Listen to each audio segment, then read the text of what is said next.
Local బాడీస్లో రిజర్వేషన్లకు సంబంధించి దాదాపుగా ఖరారైన వార్తలు వస్తున్నాయి.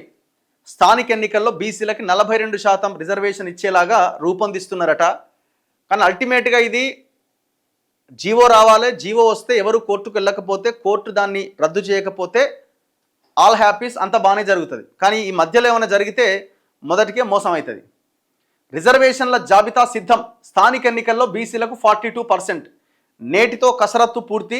వివరాలు బయటకు రావద్దని అధికారులకు కలెక్టర్ల హెచ్చరిక. బీసీ కులగణన డేటా అందించిన ప్రభుత్వం. మహిళల సీట్ల ఖరారుకు పార్టీల సమక్షంలో డ్రా తీస్తారట. రేపు బీసీ సంక్షేమ శాఖ జీవో ఇస్తుందట. అనంతరం అమలుకు పంచాయతీరాజ్ శాఖ మరో జీవో గెజిట్ రిలీజ్ చేస్తుందట. అయితే ఈ జెడ్పీ చైర్మన్ల స్థానాల రిజర్వేషన్ల విషయానికి వస్తే బీసీలకి 13 జెడ్పీ చైర్మన్లు వచ్చే అవకాశం ఉందట. ఎస్సీలకి 5, ఎస్టీలకి 3, జనరల్ 10. మొత్తం 31 జెడ్పీ చైర్మన్లు ఉంటే 31లో 13 బీసీలకు వస్తాయట, 42%. మళ్ళీ ఇందులో పురుషులు మహిళలకు జనరల్ మహిళల కింద చూస్తారు.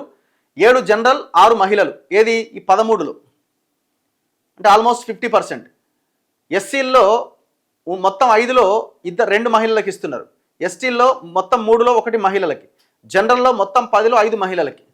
అంటే మొత్తం 31 స్థానాల్లో 14 స్థానాలు జెడ్పీ స్థానాలు మహిళలకు కేటాయించే అవకాశం ఉంది. జనరల్ 17. జనరల్ అంటే అందులో మహిళలు రావచ్చు, పురుషులు రావచ్చు. ఇట్లా ఈ రిజర్వేషన్ని ఖరారు చేయబోతున్నారట. ఇంకా ఇది బయటికి రాలేదు, అన్అఫీషియల్ ఇన్ఫర్మేషనే. కాకపోతే ఇప్పుడున్న స్థానాలు ఎంత, 42% ఎంత అంటే వాళ్ళు లెక్క కట్టి రాస్తున్నారు గంతే.